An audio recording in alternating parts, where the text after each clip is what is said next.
Бул жерден Жээнбекова Миранын жолдошу Шайдиев Султан курулуш компания менен келишим түзүп, келишим негизинде Султанов тарабынан курулуш компаниясында доля катары кириш үчүн, үлүш катары кириш үчүн жер берген.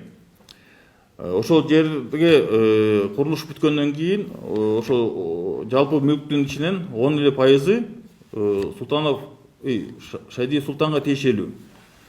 Калган көрсөтүлгөн мүлктөрдүн баардыгы ал башка үлүшү бар кишилерге жана курулуш компанияга тиешеси бар.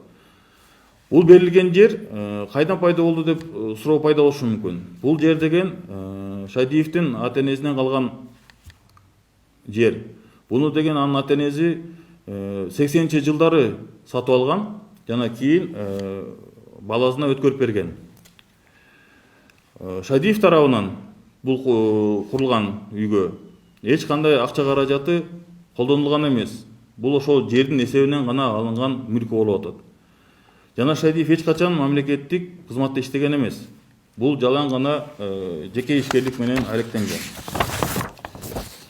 Бул декларациядагы айтып кетип атат, маалыматында кеткен что декларацияга да көрсөтүлгөн эмес бул мүлктөрдүн баардыгы деп. Бу жерден айтып кетчү нерсе бул үй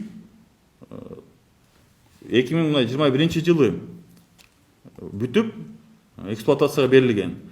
Ошол себептен бул убакка чейин Мира Жээнбекова ал декларацияны көрсөткөнгө мүмкүнчүлүгү болгон эмес, анткени буга мыйзам жол бербейт. Бул жылы гана булар менчикке ээ болгондон кийин эмки жылкы декларацияда гана көрсөткөнгө укуктуу. Ошол себептен буга чейин көрсөтүлгөн эмес.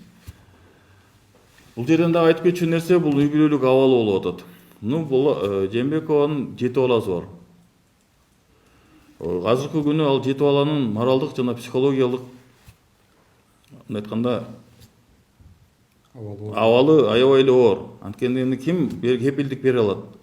Ошол эле чогуу жүргөн жолдош балдары болобу, достору болобу, тааныштары болобу, же классташтары болобу, эртеңки күнү буну карап бетине силер мындай турбайсыңарбы, же тигиндей турбайсыңарбы деп айтпайт дегенге ким кепилдик берет? Ошондо булардын психологиялык жана моралдык абалы кандай болот? Бул деген аябай эле оор, жана бул деген детский психикага аябай оор таасир этиши мүмкүн.